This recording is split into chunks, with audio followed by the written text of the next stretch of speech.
Hola, bienvenidos a su canal de YouTube Español en Casa. El día de hoy vamos a tener la biografía de una famosísima escritora, la escritora chilena Isabel Allende, pues la autora de muchísimas obras importantes, entre ellas El Reino del Dragón de Oro, La Suma de Todos Mis Días, La Hija de la Fortuna. Tiene muchísimas novelas, vamos a hablar un poquito de su creación literaria y obviamente la más importante, La Casa de los Espíritus.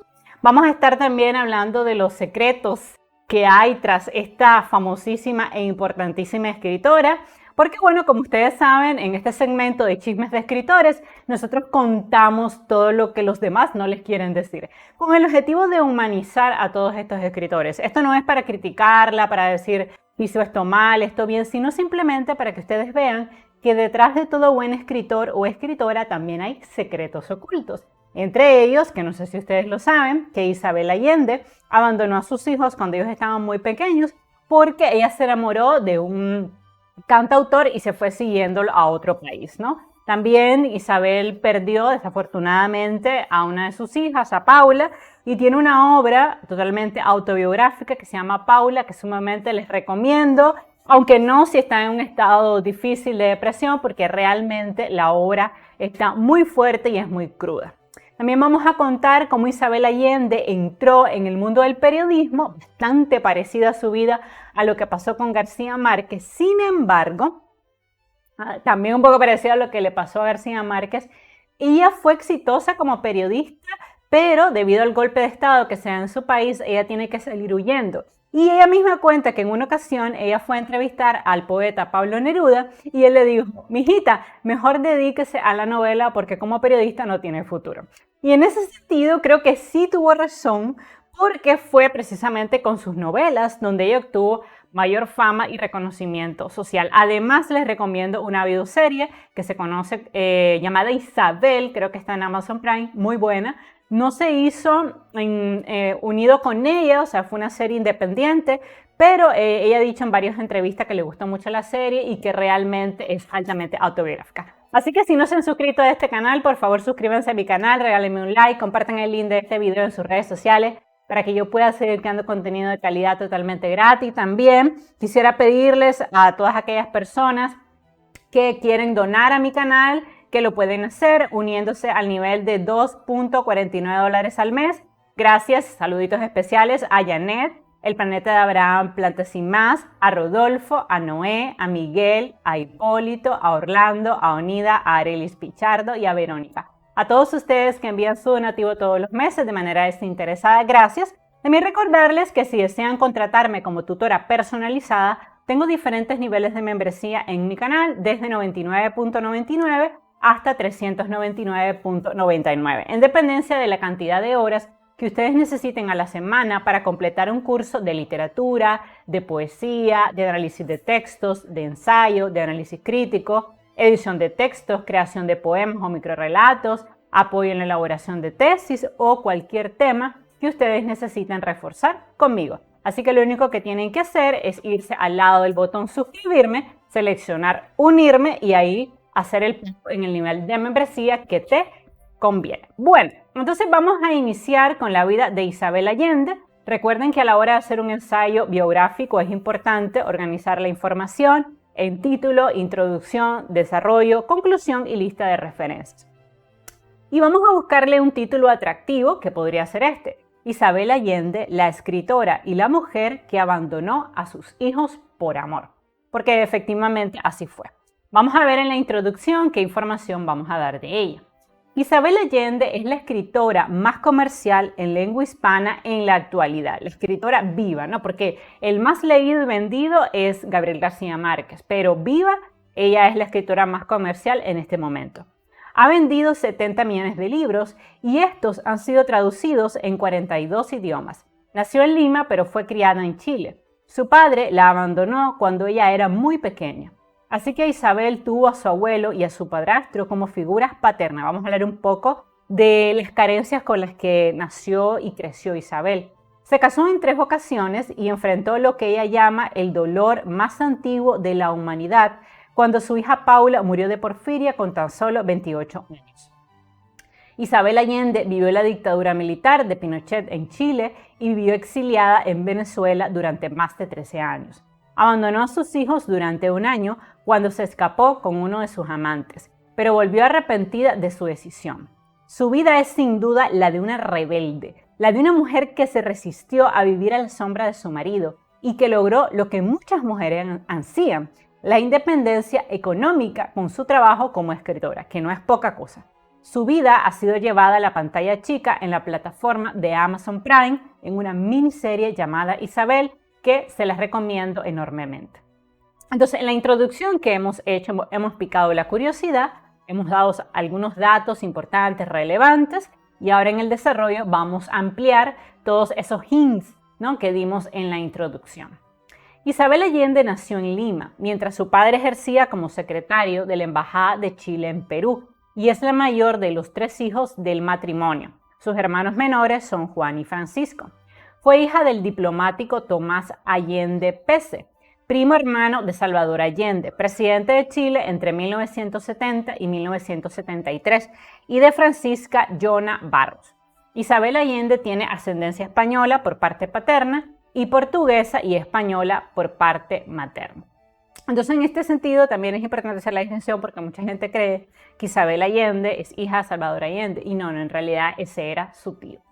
Sus padres se separaron en 1945 y su madre se vio obligada a retornar con Isabel y sus 2 hermanitos a Chile, donde vivió desde 1946 hasta 1953. La niñez de Isabel transcurrió con el abandono de su padre a sus espaldas, a quien nunca volvió a ver. Tomás era un hombre muy inteligente, pero también tenía una vida muy desordenada y nunca más se interesó por ver a Isabel de nuevo y mucho menos por mandarle dinero. Tampoco aportó, aquí lo digo, tampoco aportó económicamente para la manutención de ninguno de sus otros hijos, así que su madre se vio obligada a volver a la casa de sus padres porque no tenía apoyo económico y la mamá de Isabel nunca fue a la universidad, no tenía una profesión con la cual defenderse. Su abuelo asumió el cuidado de sus 3 nietos y de su hija y se convirtió en una figura paterna muy importante para Isabel. Posteriormente, la madre de la escritora contrajo matrimonio con el diplomático Ramón Huidobro, quien entre 1953 y 1958 fue destinado a Bolivia, donde Isabel asistió a una escuela estadounidense. Aunque al inicio la relación con su padrastro fue difícil, pues Isabel sentía que en cierta forma le quitaba el amor de su madre, este diplomático de carrera, a quien ella bautizaría cariñosamente como el tío Ramón, se volvió un amigo importante y un apoyo para ella. Y quisiera aquí hacer un breve paréntesis, hay una entrevista que ella dio hace algunos años, donde ella contaba que precisamente el tío Ramón se hizo cargo tanto de ella como de sus hermanos, a pesar de que él ya tenía otros hijos de un matrimonio.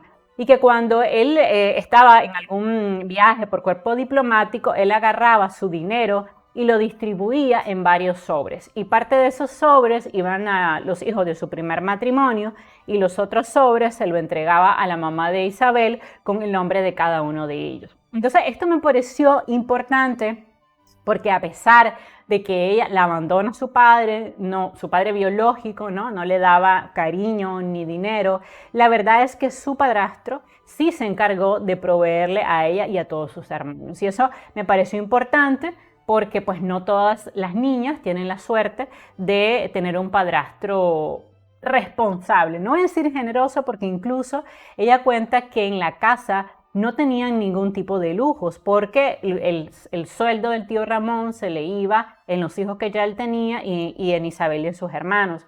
Pero dijo que tampoco vivió en pobreza, o sea, no tenían lujos, no tenían riqueza, pero nunca les faltó nada, gracias a que el tío Ramón trabajaba mucho.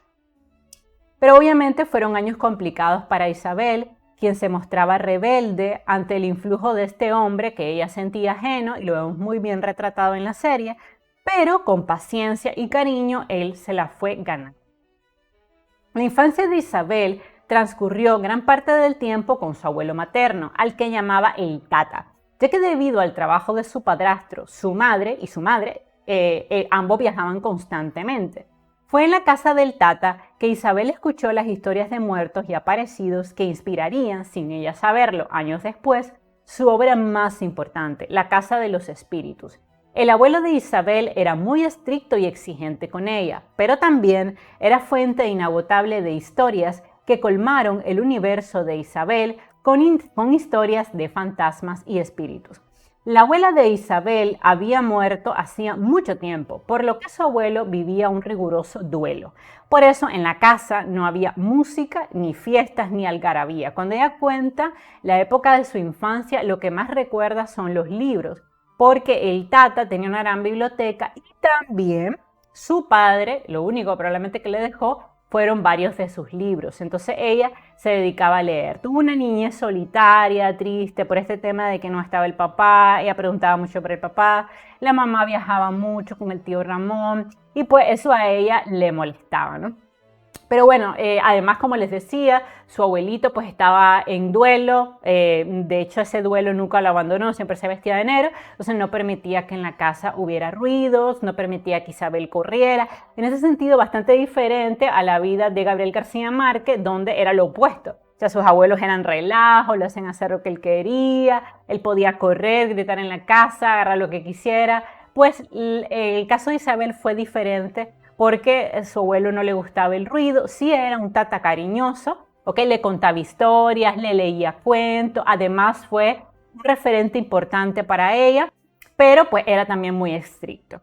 Cuando Isabel volvió a Chile en 1959, se reencuentra con Miguel Frías, un amigo de la infancia, con quien se casó 4 años más tarde. Por increíble que parezca, ella misma ha dicho en sus entrevistas que al inicio ella aspiraba a ser una mujer común, o sea, casarse, tener hijos, cuidar su casa, su hogar, pero que con el paso del tiempo eso fue cambiando y ella comenzó a liberarse, ¿no? La pareja tuvo 2 hijos, Paula y Nicolás, ambos nacidos en Santiago. Por esa época, Isabel comenzó a trabajar en una revista llamada Paula, un proyecto feminista dirigido solo por mujeres. Fue así que se le asignó una columna totalmente irreverente, en la que Isabel hablaba de infidelidad femenina, de aborto, de opresión, de libertad sexual, de ansias de libertad y de experimentación. Y la columna fue un éxito, se vendía como pan caliente y muy pronto Isabel se convirtió en una periodista muy importante en Chile. De hecho, lo que les decía, entrevistaría al escritor Pablo Neruda, el cual le aconsejó que mejor se dedicara a escribir novelas, pues como periodista no tenía talento, ya que modificaba la realidad a su conveniencia y no guardaba un estricto respeto a la verdad. Al respeto, Isabel diría años después que en efecto fue el mejor consejo de su vida. Y ella lo cuenta así, le dijo: mijita, mejor dedíquese a otra cosa, a escribir novelas, porque usted como que inventa mucho. Entonces es una anécdota súper curiosa, que además me parece genial que haya tenido la oportunidad de conocer a Pablo Neruda. Ustedes saben que pues yo tengo mis resquemores con respecto a la biografía de Pablo Neruda. Si no la han visto, está en el canal, la pueden ver, porque pues él hizo algo muy malo y es que fue un muy mal padre, pero pues no se le puede negar que fue un gran poeta e Isabel lo conoció. También es importante recordar que Isabel era la sobrina del presidente Allende, por lo que luego del golpe de Estado del 11 de septiembre de 1973 contra Salvador Allende, la vida de toda la familia se vio amenazada. Por otro lado, cuando cerraron la revista, Isabel comenzó a montar a perseguidos de la dictadura en su carro para llevarlos a embajadas y consulados, a pesar del gran riesgo que esto representaba, un poco amparada en el hecho de que era periodista y en cierta manera que pues obviamente su tío había sido presidente, entonces ella tenía buenos contactos, es lo que quiero decir. Incluso en una ocasión su esposo le pidió que por favor dejara de hacerlo, hasta que un día los 2 hijos de Isabel fueron secuestrados. Los liberaron 24 horas después con la advertencia de que la matarían. Así que Isabel tuvo que salir huyendo a Venezuela en 1975. Poco después se le unirían sus hijos y su esposo. Vivirían allí hasta 1988. Con respecto a este tema de valentía que le costó un duro exilio, Isabel diría años después que no lo hizo por temeridad, sino porque ella nunca dimensionó el riesgo. Y aunque le salvó la vida a muchos perseguidos por la dictadura, ella también pagó un alto precio por estas acciones. Bueno, no me imagino lo que debe haber sufrido cuando ella llegó a la escuela y no encontró a los niños. Le dijeron que los niños no estaban, lo buscaron, llamaron a sus amiguitos, ella estaba desesperada como loca. O sea, debe haber sido una agonía tremenda porque ya ella estaba recibiendo amenazas de muerte. Por el otro lado, ella tiene que salir huyendo de Chile, donde ella ya tenía una carrera, ya era una periodista reconocida, y ella tuvo que empezar desde cero en Venezuela, y en Venezuela ella no era nadie. Además, ella es una mujer normal, una mujer muy elegante, también es una mujer coqueta, ya lo he dicho en sus entrevistas, pero pues no era una mujer así despampanante, ¿no? Entonces, dice que cuando ella iba a pedir trabajo en Venezuela, muchos directores de medio pues no la miraban tan agraciada como para ser presentadora. O sea, le costó muchísimo encontrar trabajo. La situación en Venezuela, por tanto, no fue nada fácil. A Isabel se le dificultaba encontrar trabajo como periodista y Miguel, su esposo, tuvo que tomar un puesto que lo obligaba a pasar largos periodos fuera de casa. Y esto, de una u otra manera, le pasó cuenta al matrimonio, ¿no? Esos largos periodos de separación. En esa época, Isabel conoció a un músico y a un actor y rápidamente se hicieron amantes. Cuando este hombre le comunicó que se iría a España, Isabel decidió irse con él y abandonó a Miguel y a sus hijos. Al inicio le propuso a su esposo llevarse a los niños, pero por supuesto, y creo que hizo bien, este no lo permitió, ya que obviamente ni siquiera tenían una casa en la cual hospedarse. La madre de Isabel y el tío Ramón decidieron moverse a Venezuela para cuidar a los niños que iban a quedar sin madre. Isabel vivió en España un año entero, pero la culpa por estar repitiendo la historia de su padre, del abandono, la acosaba diariamente. Se sentía mal por ser lo que ella consideró una mala madre. Por otro lado, la vida en España era muy difícil. Isabel no tenía papeles y vivía en un cuarto que solo tenía una cama semi-improvisada. Finalmente decidió volver a su casa. Reestructurar obviamente la relación con Nico y con Paula fue muy difícil, ya que los niños le reclamaron durante mucho tiempo el que los hubiera abandonado. Y en ese sentido sí creo que ahí ella cometió un error, ¿no? Se dejó llevar por ese amor adolescente, por así decirlo. Pero bueno, con el paso del tiempo las heridas fueron cerrando, aunque ella misma ha contado que de los dos fue Paula la que quedó más resentida, tal vez porque Paula era la mayor, entonces fue más consciente del abandono y Paula asumió en cierta manera el cuidado de Nicolás. Entonces, cuando Isabel vuelve, Paula estaba muy molesta y no le hablaba a su mamá. De hecho, no le habló por más de un año. Al respecto, la misma Isabel diría que se había enamorado como una adolescente y que esto había sido un error del que se arrepentía todos los días. De hecho, cuando Paula está en coma y ella se la lleva, ya lo vamos a ver más adelante, ella también dijo pues que ella se arrepentía de ese año que no estuvo con su hija, ¿no? Y con Nico tampoco. La relación con Miguel obviamente estaba completamente rota, pero ellos decidieron darse un chance por los niños, así que ella volvió a la casa y aunque vivían en la misma casa, no tenían una vida marital, pero no se divorciaron. Poco tiempo después, Isabel consiguió trabajo en el Diario El Nacional de Caracas y en una escuela secundaria como profesora de lengua y literatura hasta 1982, cuando publicó su famosísima novela La Casa de los Espíritus. Esta primera novela suya y la más conocida y la más importante nació de una carta que había comenzado a escribirle a su abuelo el Tata en 1981, cuando este tenía 99 años y estaba a punto de morir. Debido a que Isabel no podía volver a Chile porque la andaban buscando para matarla, como una manera de despedirse de su abuelo, decidió escribirle un relato a manera de homenaje. Pero poco a poco este relato comenzó a tomar forma de una novela. Cuando su madre la leyó, no le gustó mucho que algunos personajes de la novela se parecieran realmente a los familiares de Isabel. Y desde ahí vamos a encontrar una característica muy importante de la forma de escribir de Isabel Allende. Y es que ella inspira todas sus novelas en sus familiares. De hecho, en La Suma de Todos Mis Días vemos la vida de Nicolás, la vida de Paula, el divorcio con Miguel, en Mi País Inventado vemos su proceso de migración, luego ella tiene en El Plan Infinito, tiene la historia de uno de sus esposos, luego tiene una novela donde ella cuenta los problemas de adicciones que tuvo una de sus hijastras. Entonces, en ese sentido, no crean, ella ha tenido problemas porque cuando comenzó a publicar novelas contando historias de su familia, obviamente a muchos de sus familiares no les gustó y pues al final ella ha Bueno, ella dijo que iba a optar por escribir novelas completamente fantasiosas donde no estuviera su familia, pero en el último libro que sacó Violeta lo volvió a hacer porque es la historia de su madre. Entonces, bueno, esa es su manera de inspirarse, ¿no? Ella no se inspira solamente en lo que le viene a la mente, sino que se inspira en la realidad de su familia.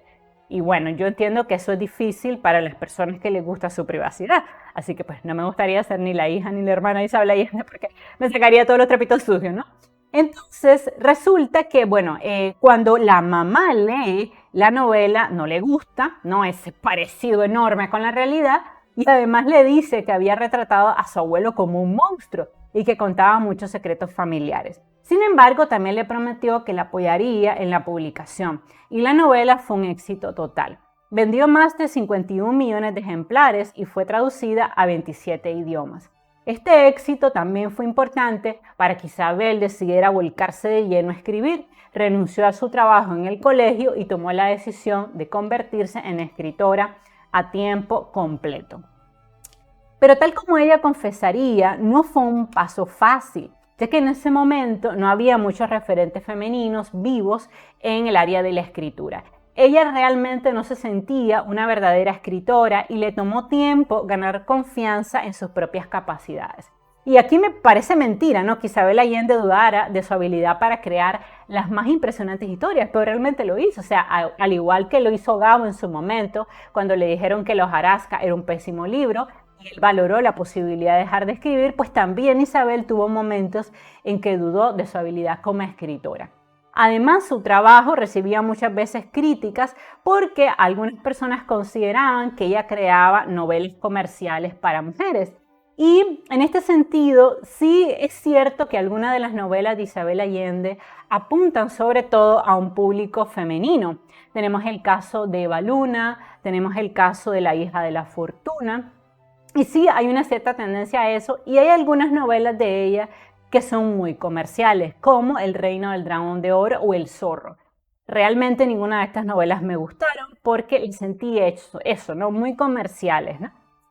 Pero bueno, es normal que un escritor tenga novelas súper buenas, novelas intermedias, novelas malas también. O sea, todos los escritores más famosos que ustedes puedan conocer, el mismo Gustave Flaubert tuvo novelas buenas y novelas malas. El mismo Charles Dickens tuvo novelas buenas y novelas malas. Edgar Allan Poe tuvo cuentos buenos y cuentos malos. Entonces lo que les quiero decir que, bueno, no toda la producción de una escritora o de un escritor va a ser perfecta. Al respecto de las críticas que ella recibía con esto de que supuestamente escribía para un público predominantemente femenino, Isabel Allende siempre ha dicho que no ve nada malo en que una mujer visibilice el universo femenino, ya que las mujeres son el 51% de la población. Además, ella se ha declarado abiertamente feminista y partidaria de las luchas de las mujeres por alcanzar la igualdad. Entonces, en ese sentido también Isabel Allende ha hecho gran labor a través de su fundación para darle oportunidad a las mujeres para estudiar, para prepararse y volverse el sustento de sus propias familias, porque ella siempre lo ha dicho, una mujer sin independencia económica no puede divorciarse de un marido abusivo. Su segunda novela se llamó De amor y de sombra, publicada en 1984, y también se convirtió en otro gran éxito y fue llevado a la pantalla grande en 1994 por la cineasta venezolana Betty Kaplan. Excelente la novela, me gustó mucho.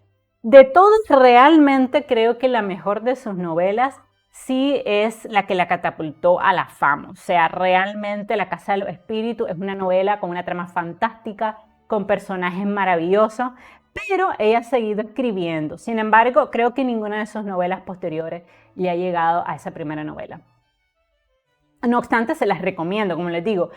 Me declaro abiertamente fan de Isabel Allende. Yo tengo absolutamente todos sus libros. De hecho, bueno, los tengo allá en el librero, pero me he comprado casi toda su colección. ¿Okay? Me encanta cómo escribe, me encanta su estilo porque es una escritora rápida. Su trama no tiene tantas descripciones, sino que va al punto, es ágil, entretenida. Pero obviamente, como les digo, pues ha habido novelas muy buenas y novelas relativamente no tan buenas. Si ustedes quieren ahondar en la vida de Isabel Allende, les recomiendo dos, La suma de todos mis días y Mi país inventado, porque esas son novelas completamente autobiográficas. En 1988, Isabel viajó a Chile para votar en el plebiscito de octubre que perdió Pinochet y que condujo al año siguiente a las elecciones que ganó la oposición, agrupada en la Concertación. En 1990, con el retorno de la democracia en Chile, fue distinguida con la Orden al Mérito Docente y Cultural Gabriela Mistral por el presidente Patricio Aylwin. Sin embargo, el éxito editorial no se tradujo en éxito personal y ya vamos a hablar un poquito de los secretos, lo que se oculta detrás de la vida de la famosa escritora. El matrimonio con Miguel estaba completamente muerto. Después de esa aventura, ellos van a estar casados 20 años más, pero al final, pues, se van a separar. La comunicación entre ellos era casi nula y se restringía solo a temas vinculados con los dos niños. Fue así que tras 13 años de matrimonio, o sea, los 13 años de matrimonio, recuerden, más los años que fueron novios, decidieron divorciarse. En cierta forma, este evento la liberó. E Isabel comenzó a viajar por el mundo a dictar conferencias sobre el feminismo, el papel de la mujer en la literatura y a recopilar información para sus nuevos libros. Fue así que conoció al abogado norteamericano Willie Gordon. Aunque al inicio parecía ser el amor de una noche, a Isabel le encantó este hombre tan fuerte y viril que no se sentía amenazado por el éxito de una mujer como Isabel, que siempre tuvo un carácter muy fuerte y muy decidida. Fue así que se casaron el 7 de julio de 1988 en San Francisco y la vida de Willie también inspiró una nueva novela, El Plan Infinito, ¿no? Un poco en congruencia con esta tendencia muy marcada que tiene ella de inspirar sus obras en su propia vida. Recordemos que Paula está inspirada realmente en la muerte de su hija. Vamos a continuar con su vida personal. Isabel continuó su trabajo como escritora y sacó otros libros, entre ellos Eva Luna, Retrato en sepia, El zorro, La ciudad de las bestias, El amante japonés, Mujeres del alma mía, Hija de la fortuna, Inés del alma mía, El cuaderno de Maya, que fue una novela inspirada en los problemas de adicciones que tenía una de sus hijastras, Mi país inventado, que es autobiográfico, La suma de todos mis días, autobiográfico, El reino del dragón de oro, que es como una novela de aventuras, no me gustó realmente, y otro más. Sin embargo, en 1992 ocurrió un evento que cambiaría para siempre su vida y ella misma ha contado que fue un evento que la liberó de toda su vanidad. Porque estando en el culmen de su carrera literaria, siendo invitada a muchos países, obviamente, como le pasó a Gabriel García Márquez, uno puede perder el piso, ¿no? La esencia de la vida, de lo frágil que es la vida. Y cuando ella estaba presentando El Plan Infinito, la llaman y le dicen que su hija Paula ha sido internada en España porque ha tenido una crisis. Entonces, esto se debía a que Paula había heredado una condición, una enfermedad llamada porfiria. Se la había heredado su padre. Y la porfiria, aunque se hereda a hijos y a hijas, los hijos no la padecen, solamente las niñas. Así que Isabel conocía la condición de su hija Paula, pero se suponía que ella estaba controlada con medicamentos. En ese momento, cuando tiene ese ataque, ella tenía 28 años. Isabel estaba en una gira promoviendo su nuevo libro cuando le llamaron de emergencia de que algo le había pasado a su hija. Y de hecho, ella alcanzó a verla consciente por última vez. La escritora cuenta que en ese momento, cuando ella llega al hospital, ve a Paula, ¿no? Y le habla, Paula, aquí estoy, soy mamá. Y en ese momento dice que Paula le dijo, mamá, busco a Dios y no lo encuentro. Y justo en ese instante entró en una terrible convulsión. Ella empezó a gritar. Isabel la tuvieron que sacar del cuarto y en esa convulsión Paula sufrió daño cerebral irreversible, o sea, sufrió muerte cerebral.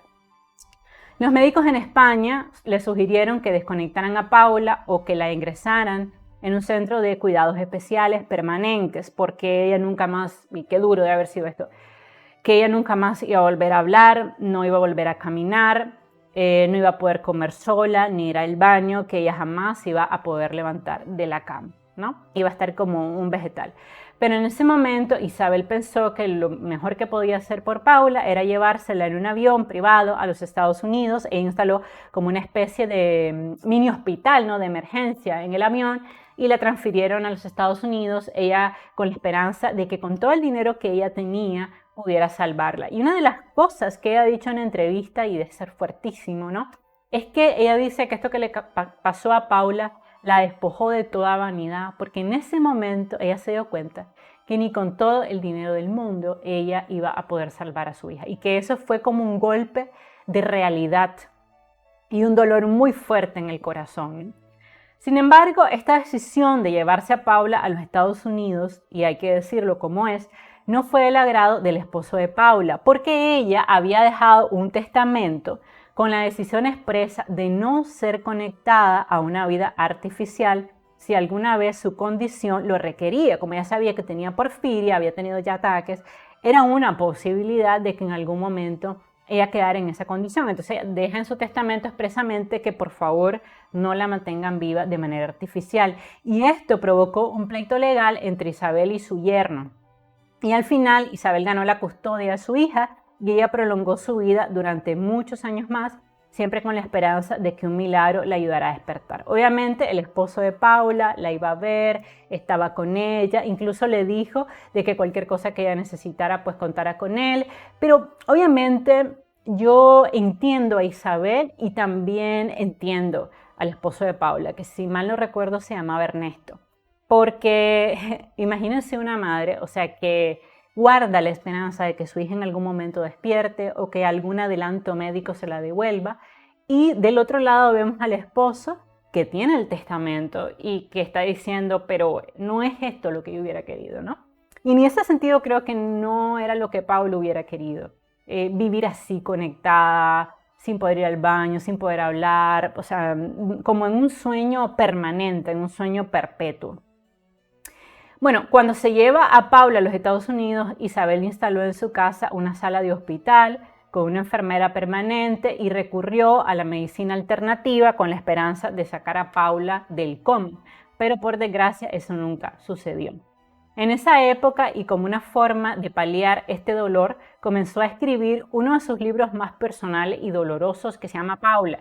Y es un libro que, si no lo han leído, van a llorar mucho cuando lo lean. Es una gran novela, pero, o sea, de verdad es un libro desgarrador. O sea, no hay forma de leer Paula sin llorar. O sea, incluso ahorita que me acuerdo del libro y de las escenas de ella viendo a la hija convulsionando, de ella llevándola a diferentes médicos con la esperanza que ella despertara, ese momento en que la desconecta, o sea, y el final que es fantástico, que es más o menos así, le damos el adiós a Paula mujer, y le damos la bienvenida a Paula espíritu.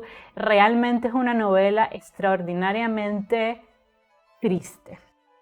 Entonces, ella la mantuvo viva durante varios meses, a pesar de que su hija, sabiendo que la muerte temprana podía ser una realidad, había dejado una carta y además había dejado en su testamento que ella no quería ser mantenida viva en estado vegetativo.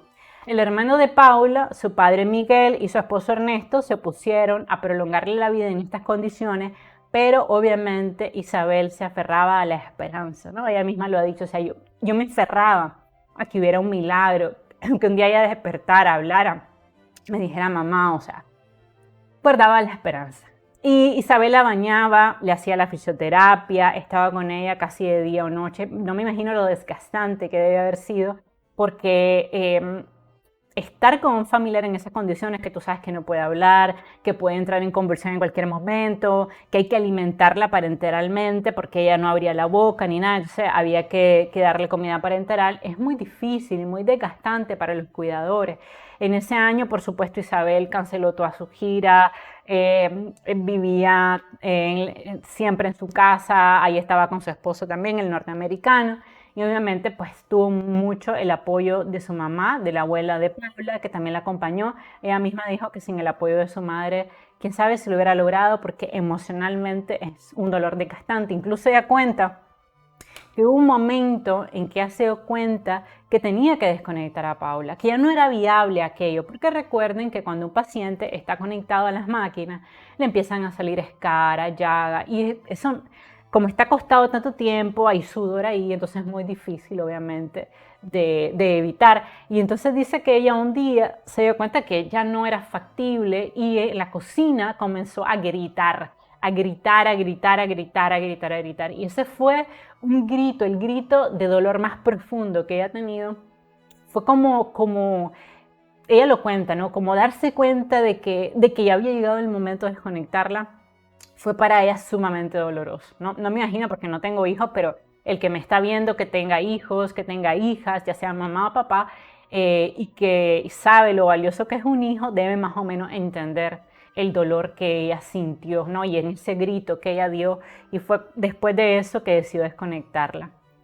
Finalmente, en 1992, aceptó la desconexión y fue así que Isabel sufrió completamente el dolor más intenso y más antiguo de la humanidad, el de perder a un hijo. Y aquí voy a hacer un paréntesis porque les quiero contar una anécdota que creo que es valiosa y va a aportar al en vivo de hoy. En una ocasión, María Celeste Arraraz invitó a Isabel Allende a su canal de YouTube y le preguntó que por qué ella creía que Paula había muerto, ¿no? O si ella se preguntaba el por qué o el para qué. Y entonces Isabel Allende le dijo, ¿y por qué no? Si perder un hijo es el dolor más grande de la humanidad. No seré ni la primera madre y desafortunadamente tampoco la única que viva este dolor. O sea, porque de una u otra manera lo único que se necesita para perder un hijo es tenerlo. Y ella tiene toda la razón y decía en esa entrevista, lo que los seres humanos tenemos que entender que la vida y la muerte van muy de la mano y que la vida es muy frágil y que se puede ir en cualquier instante. Y de hecho Paula murió en sus brazos rodeada de su padre, de su hermano, de su abuela, del tío Ramón, de Willy y dice ella también que de el Tata, que en espíritu se presentó porque en este sentido Isabel es una mujer muy espiritual, o sea, ella cree en los espíritus, en las comunicaciones con el más allá. Incluso ella dice que ella siente presente el espíritu de Paula en todo momento, que tal vez Paula no está en cuerpo, pero que sí está en espíritu. Y es así que ella publica su obra Paula en 1994 y 2 años después fundó The Isabel Allende Foundation en homenaje a su hija, quien había trabajado de voluntaria de comunidades marginales en Venezuela y España como educadora y psicóloga. Al respecto de la muerte de Paula, la escritora ha declarado que ha sido el dolor más profundo que ha sentido, pero que ella piensa que su espíritu la acompaña siempre. Isabel asegura que siente a Paula todos los días, en la naturaleza, en esos momentos especiales en que han nacido sus nietos, en los niños que corren, en la brisa matutina. Su hija es un elemento constante en su vida. O sea, ella dice que para ella Paula nunca la ha dejado en espíritu, que ella la siente cuando ella ve un amanecer. Dice que cuando ella va caminando por el parque y ve el rostro de una niña, siente que es el rostro de Paula. O sea, que la ve en todo momento y que siente su presencia. Y que bueno, me alegra, ¿no? Que Isabel si no recuperado, pero haya podido seguir escribiendo, haya podido seguir aportando a la sociedad tras un dolor tan difícil. Importante es decir que Isabel ha sido distinguida en la Academia de Artes y Letras de los Estados Unidos, fue amiga personal además del presidente Obama y su lema es dejen volar su imaginación y escriban lo necesario. En mayo de 2007 se le hizo entrega del doctor honoris causa por la Universidad de Trento, en Italia. En septiembre del 2010 fue distinguida con el Premio Nacional de Literatura de Chile por la excelencia y aporte de su obra en la literatura. Y aquí viene algo que me encantó cuando lo leí. Al año siguiente recibió el Premio Hans Christian Andersen de literatura por sus cualidades como narradora mágica y su talento para hechizar al público, sucediendo a otra mujer, la británica J.K. Rowling, que ganó la primera edición de este galardón desde 2010, que se entrega en Odense, ciudad natal del famoso escritor danés que escribió El Patito Feo. Entonces me parece bien importante porque estos son premios que tal vez en Latinoamérica no conocemos mucho, pero que son premios en Europa sumamente importantes. En 2015, Isabel se divorció finalmente de su esposo Willy tras 27 años de matrimonio. Fue un divorcio tranquilo y aún siguen siendo amigos. Pero en 2020, cuando estalló la pandemia, Isabel conoció a su tercer gran amor. El afortunado fue el prestigioso abogado Roger Coukrex, a quien conoció por casualidad porque el letrado se había quedado profundamente enamorado de la voz de la autora de La Casa de los Espíritus mientras la escuchaba en la radio del coche, en una entrevista. El cortejo incluyó muchísimos correos electrónicos, no dice él que obviamente averiguó rápidamente el correo de la Fundación de Isabel Allende, le escribió, le mandó ramos de flores y finalmente con todo esto la enamoró y pues se produjo un encuentro y se dio el chispazo. Se casaron durante la pandemia y actualmente viven juntos en San Francisco. Ambos tienen 80 años. Por su parte, el hijo de Isabel, Nicolás, vive cerca de la casa de la prestigiosa autora y sus nietos la visitan de vez en cuando, ya que están asistiendo en este momento a la universidad. Este año 2022, Allende ha sacado su último libro, llamado Violeta, el cual está inspirado en la vida de su madre. Ella misma ha contado que ella tuvo que esperar a que su mamá muriera para publicar el libro, porque hay muchas cosas de ese personaje principal que fueron inspirados por su madre. Entonces ella dice que a su mamá no le hubiera gustado tal vez que contara todos esos secretos. Nuevamente voy a lo mismo, ¿no?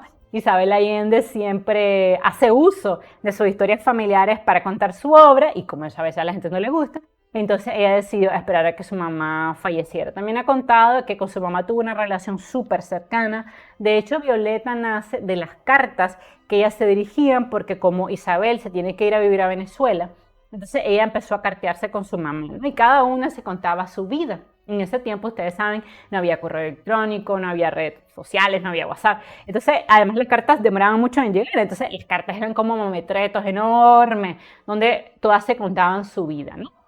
Y ella cuenta pues que su mamá además fue un pilar muy importante en su vida, que tuvo una relación muy cercana, que ellas prácticamente eran como amigas. Y aunque al inicio, cuando era pequeñita, Isabel le reclamó mucho a su mamá que la hubiera dejado con el tata y fuera a viajar con el tío Ramón, dice que al final de su vida ellas fueron muy cercanas, ¿no? Y también cuenta que una de las razones por la cual ella decidió publicar Violeta es porque su madre nunca fue una mujer económicamente independiente.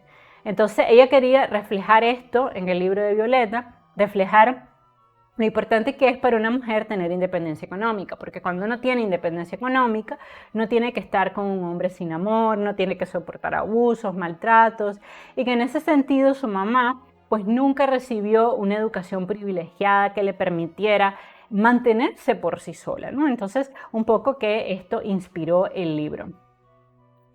Ahora, la vida de Isabel Allende no está exenta de polémicas, ya que tras la publicación de la obra La suma de todos mis días, su hijo Nicolás le pidió que nunca más retratara su vida personal en sus novelas, porque en La suma de todos mis días se ve el divorcio de Nicolás, de creo que su primera esposa, y ahí Isabel Allende también creo que comete un acto un poquito de indiscreción, porque cuenta que la primera esposa de Nicolás terminó siendo lesbiana, pues con ella tuvo hijos y todo, y que dejó a su hijo por una mujer y bueno, no le gustó a su hijo que esas intimidades se contaran en una novela. Y yo creo en ese sentido que uno como escritor debe respetar siempre la intimidad de los demás. Lo mismo ocurrió con la obra Mi país inventado, tras la cual su ex esposo, recordemos, le pidió excluirlo de futuras publicaciones y le prohibió que volviera a usar su nombre. Obviamente, Isabel escribía y no le pedía el consentimiento a nadie de tomar su vida prestada y crear sus personajes. Entonces, esto le causó algunos problemas con su hijo y con su primer esposo. Los familiares de Isabel también le han pedido que no divulgue su vida personal en sus novelas, ya que tienen derecho a su vida privada. Al respecto, Isabel ha declarado que intentará no volver a invadir la intimidad de nadie, aunque ha vuelto a hacerlo con su obra Violeta, la cual asegura que jamás habría publicado si su madre estuviera viva. Al parecer, Isabel se resiste a dejar morir sus secretos familiares y prefiere compartirlos con su público. Déjenme saber en los comentarios qué opinan ustedes de eso. ¿Es válido que una escritora famosa tome la historia de sus hijos, de su ex esposo, de sus amigos y la publique en una obra? ¿Creen ustedes que esto es correcto o no? Yo voy a dar mi opinión. Yo creo que si vas a retratar la historia de alguien, incluso si vas a poner sus nombres, sí debes de preguntárselo antes de hacerlo, porque puede ser que esta persona no quiera y no debes de violar la intimidad de nadie. Si la persona te dice, no tengo ningún problema, que cuentes lo que tú quieras, adelante. Pero antes yo creo que lo ideal es preguntar, pero déjenmelo saber ustedes en la casilla de los comentarios. Y mi conclusión con respecto a esta famosa escritora. Isabel Allende ha vivido una vida plena, tiene 80 años ya, ha conocido el amor, la pérdida, el éxito y la tragedia desde muy pequeña. Abandonada por su padre, al que por cierto nunca volvió a ver, y sus hermanos le avisaron que su papá había muerto y le dijeron que si ella quería ir al funeral, ella no fue. Pues creo que ha sido algo que tal vez ella nunca pudo subsanar muy bien. Entonces, abandonada por su padre, fue muy influenciada por su abuelo, quien le contó muchas de las apasionantes historias que recoge en la Casa de los Espíritus, sin duda su obra más importante. No vivió una existencia convencional, ya que aunque se casó y tuvo hijos, también vivió amores prohibidos. Sin embargo, la pérdida de su hija Paula la marcó profundamente y la despojó de toda vanidad. A sus 80 años, continúa escribiendo, convencida de que las palabras son su mayor legado y luchando porque cada día valga la pena. Ella es sin duda una enamorada del amor. Y vaya que sí, es una enamorada del amor, ahora que se ha casado con 80 años. Y rapidito les quiero contar que en una entrevista, ella dijo que cuando decide hacerse novia de este señor y estalla la pandemia, ellos se casan, eso les dio la oportunidad de estar 2 años encerrados y conocerse mucho, y que también estos 2 años fueron muy prolíferos para ella como escritora, porque estar encerrada es la situación perfecta para cualquier escritor. Entonces, que en esos 2 años ella fue muy productiva, escribió una nueva novela, escribió varios cuentos, y que este tiempo de pandemia le sirvió a ella de recogimiento espiritual también y para enfocarse más en su trabajo. Así que bueno, esa es la vida de Isabel Allende. Espero que les haya gustado este en vivo, espero que les haya gustado todo lo que investigué sobre esta maravillosa autora. Si no se han leído nada de ella, por favor, háganlo.